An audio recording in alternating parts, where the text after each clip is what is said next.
नमस्कार दोस्तों, YouTube channel study top में आपका स्वागत है। तो चलिए आज का वीडियो बायोलॉजी से जीके देख रहे हैं स्क्रीन पर। बायोलॉजी से जीके लेकर फिर हाजिर हूँ। तो चलिए आज का प्रश्न है, पहला प्रश्न में मान के चलिए कि एक शिक्षक अपना क्लास में बच्चे से सवाल प्रश्न उत्तर कर रहे हैं। तो मान के चलिए कि एक बच्चा से शिक्षक पूछे कि वर्गी का पितामह किसे कहा जाता है। ये प्रश्न को पूछे, क्या कहे, वर्गी का पितामह किसे कहा जाता है। तो उस क्लास में एक बच्चा का भी नाम था वर्ग प्रसाद, ठीक ना।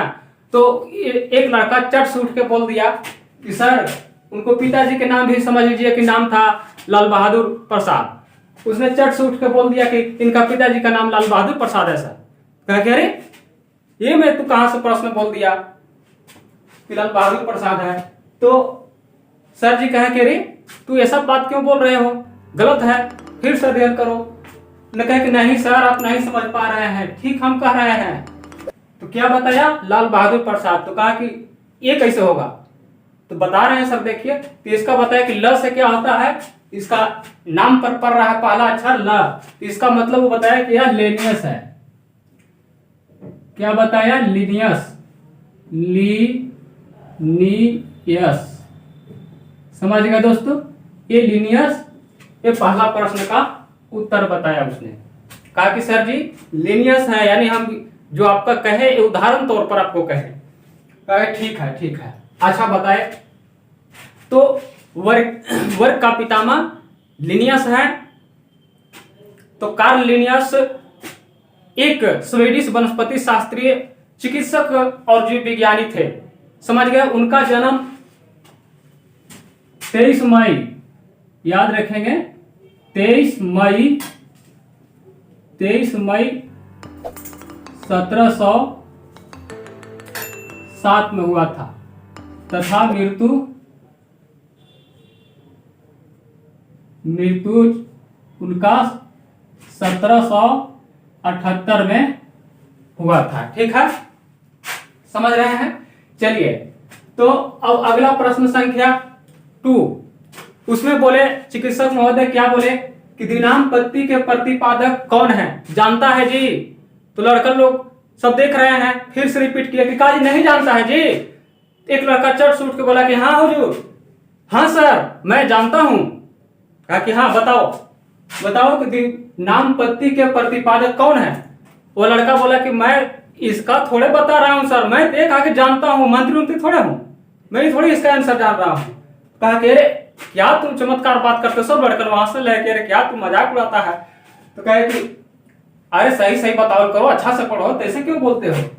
कहे कि हाँ सर तो आप समझ नहीं पा रहे हैं, दिनांपत्ति के प्रतिपादक कौन है, इस पहले इस तरीका से बोलते तो हम समझ जाते। लेकिन आप कहे कि जानता है जी, तो जानता तो नहीं है सर, मंत्री थोड़े है। तो इसका भी आंसर उसने बताया कि लीनियस है। वही लड़का फिर बताया, ठीक है, क्या है, लीनियस, लीनियस। ठीक है, समझ रहे हैं। तो ये प्रश्न संख्या 2 का भी लीनियस ही है।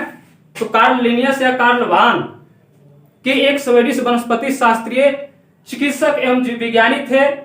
द्विपाद नामकरण आधुनिक अवधारणाओं का एक नींव रखा गया था। समझ रहे हैं। चलिए अब फटाफट प्रश्न संख्या 3 में क्या कह रहा है, वर्गीकी के प्राकृतिक सिस्टम किस वनस्पति विज्ञानी ने प्रस्तुत किया। प्रश्न समझ रहे हैं कि वनस्पति विज्ञानी ने प्रस्तुत किया।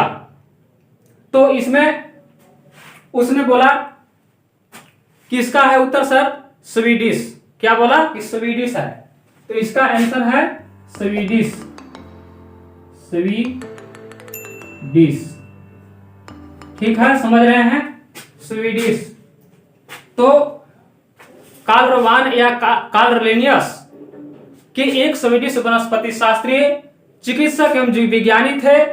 द्विपाद नामकरण आधुनिक अवधारणाओं को नींव रखी थी, जिससे उनके आधुनिक वर्गीकरण का पिता के रूप में जाना जाता था। अब यहां समझिए कि जाना जाता था, क्यों नहीं लिख दिया कि माना जाता था, क्योंकि जाना जाता था, खूब एकदम बढ़िया से जाना जाता था कि वो वर्गीकरण का पितामह थे। और उन्हें आधुनिक परिस्थितियों के प्रणेताओं में से एक माने जाते थे, और थे भी, माने जाते थे ही मत समझिएगा, थे। ठीक है, चलिए अगला प्रश्न संख्या 4 में क्या लिखा हुआ है कि पुष्पी पादपों की किस गेम्स में रखा गया है। पुष्पी पादपों को किस गेम्स में रखा गया है। चलिए फिर क्लासरूम में क्या कहता है वह लड़का कि इसको फुटबॉल गेम्स में रखा गया है। तो सर जी कहे कि अरे तू क्या मजाक बना रखा है। तो क्या करे सर, आप बेर बेर प्रश्न आज सब पूछ लीजिएगा क्या, और रहने दीजिएगा कल के लिए। इसीलिए वो कह दिया कि फुटबॉल गेम्स में रखा हुआ है सर। अरे तू बदमाशी बोलता है, लव छड़ी इसको बताते हैं। नहीं सर, फुटबॉल गेम्स मतलब फुटबॉल का पहला अक्षर क्या पढ़ रहा था, इसलिए इसका नाम है फेनरो गेम्स। क्या है, फेनरो गेम्स, समझ रहे हैं, फेनरो गेम्स कहते हैं। कहा कि ठीक ठीक, अच्छा कह रहा है, चलिए ठीक है। तो फेनरो गेम्स में रखा गया है किसको, समझ रहे हैं, ये जो पुष्पी पादपों का किस गेम्स में रखा गया प्रश्न है, इसको पुष्पी पादप को फेनरो गेम्स में ही रखा जाता है। तो फेनरो गेम्स में भ्रूण बीज के भीतर होता है, जिससे इनमें पूर्ण रूप से विभेदित प्रजनन ऊतक इसमें मौजूद होते हैं। ठीक है दोस्तों, समझ चुके हैं इसको भी अच्छे ढंग से। चलते हैं प्रश्न संख्या 5 में। इसमें कहता क्या है, अगले यहाँ चौथा प्रश्न क्या बोल रहा था कि पुष्पी पादपों को किस गेम में रखा गया है, और पंचवा बोल रहा है कि अपुष्पी पादपों को किस गेम्स में रखा गया है। ठीक है, तुरंत वो लड़का बोल दिया कि क्रिकेट गेम्स में सर। देखिए उसका कैसा बोलने का तरीका है, क्या कह दिया, क्रिकेट गेम्स में। कहे सर जी कह रहे तू नकल कर रहा है जी, उल्टा बात बोलता है। तो हाँ सर देखिए क्रिकेट का पहला अक्षर क्या है, तो क है, इसलिए मैं कहा हूं क्रिप्टो गेम्स है, क्रिप्टो गेम्स, गेम्स में रखा गया है ना, समझ रहे हैं, क्रिप्टो गेम्स में इसको रखा गया है। किसको, अपुष्पी पादपों को, ठीक ना, अपुष्पी पादपों को क्रिप्टो गेम्स में रखा गया है, जिसमें बीजाणु की सहायता से प्रजनन होता है। ठीक है, इसे ग्रीक भाषा में हम लोग इसको क्रिप्टोज को गुप्त कहते हैं, और गैमिन का मतलब होता है विवाह करना, यानी गुप्त विवाह। तो विवाह का अलग अलग प्रकार होता है दोस्तों, ठीक है, कुछ गंधर्व विवाह था, इसी करके के नाम एक गुप्त विवाह हो गया। अलग अलग सिस्टम से नाम है, अनेक प्रकार के विवाह होते हैं। इसमें क्रिप्टो गेम्स में जो है कि बीज उत्पन्न नहीं होता है, समझ रहे हैं। चलिए अच्छा लगता है कि समझ गए होंगे इस प्रश्न को। अब चलते हैं प्रश्न संख्या 6 में। प्रश्न संख्या 6 में क्या कह रहा है कि वर्गीकी की आधारीय इकाई क्या है, वर्गीकी का आधारीय इकाई क्या है। तो इसका आंसर लड़का बताया, क्या समझ रहे हैं, अच्छा से समझिएगा ताकि आपको ये चीज अध्ययन जल्दी में हो। इसको कहा कि स्पीसीज है, क्या कहा, स्पीसीज,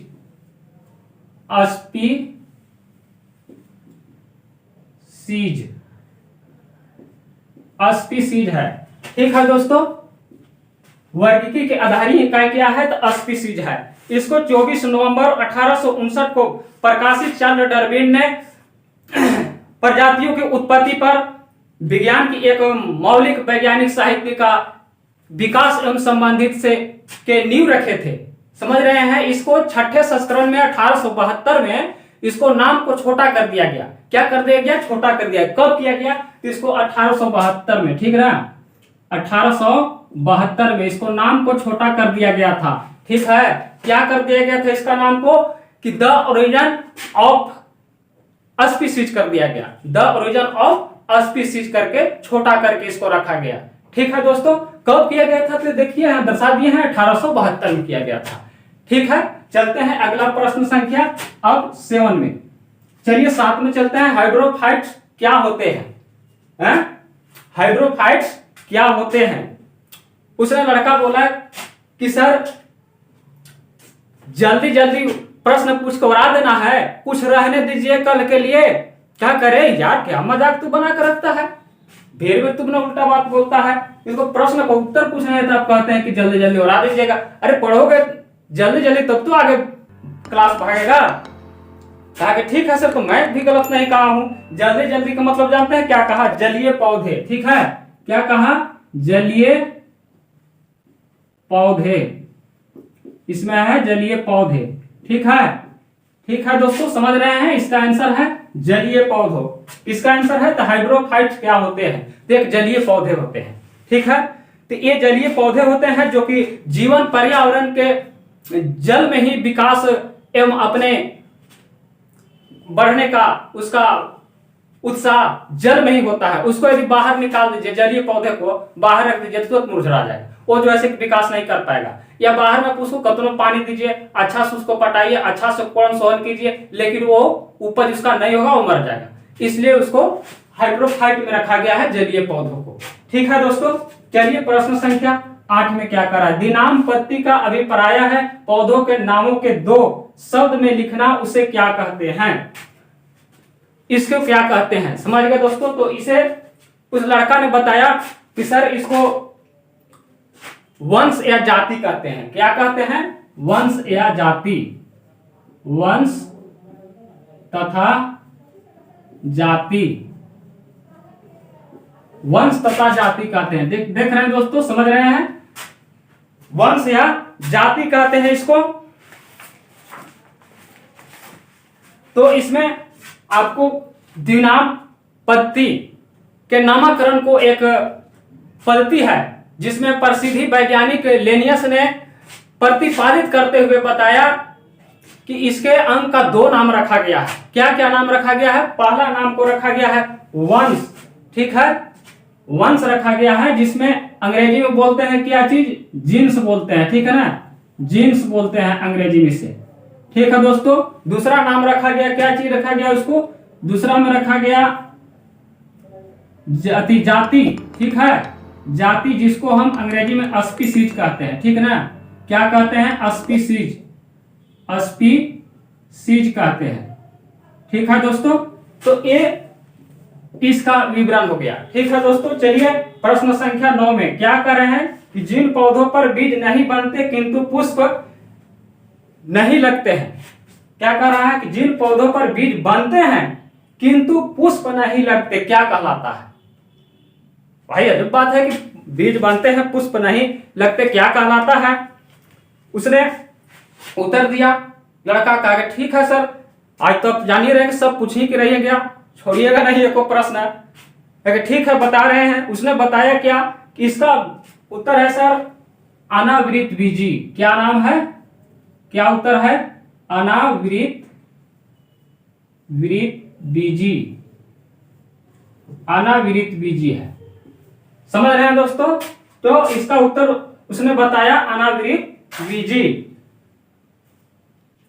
तो इसमें अनावृत बीजी में ऐसे पौधों एवं वृक्षों को कहा जाता है दोस्तों, जिसमें बीज में फूल तो लगते हैं और फलों में बंद होने के बजाय यह छोटी छोटी टहनियों एवं शंकुओं में खुल जाता है। तो ऐसे वृक्षों को हम कहते हैं अनावृत बीजी। ठीक है, समझ रहे हैं? चलिए प्रश्न संख्या 10 में, प्रश्न संख्या 10 में कहता है कि जीवाणुओं की खोज किसने की? क्या है? जीवाणुओं की खोज किसने की? बहुत बढ़िया प्रश्न किए हैं, जीवाणुओं की खोज किसने की? इसमें वह लड़का उत्तर दिया, कहा कि चलिए सर इसका भी सही सही बता देते हैं, अब मजाक ज्यादा हो गया, मजाक कम ही रहने देते हैं। कहा ठीक है सर, इसका भी मैं बताता हूं, लेयुवेनहुक है, लेयुवेनहुक। क्या है? लेयुवेनहुक। ठीक है ना, समझ रहे हैं? तो इसका उत्तर लेयुवेनहुक है। तो जीव को सबसे पहले लेयुवेनहुक ने 1682 ईस्वी में उसने अपने द्वारा बनाए गए सूक्ष्मदर्शी यंत्र में दांतों के खुरचन से ही जीव को पता लगाया, और पता लगाने के बाद उसे सूक्ष्म जीव कहा। उसी तत्पश्चात समझिए कि एरनबर्ग नाम के एक वैज्ञानिक ने उसे देखा तो जीवाणु नाम रखा। ठीक है दोस्तों, समझ गए? आज का टॉपिक इतना ही आज के वीडियो में। अब मैं आज का वीडियो समाप्त करता हूं। ठीक है, फिर मिलेंगे अगला वीडियो में, तब तक के लिए इजाजत, नमस्कार।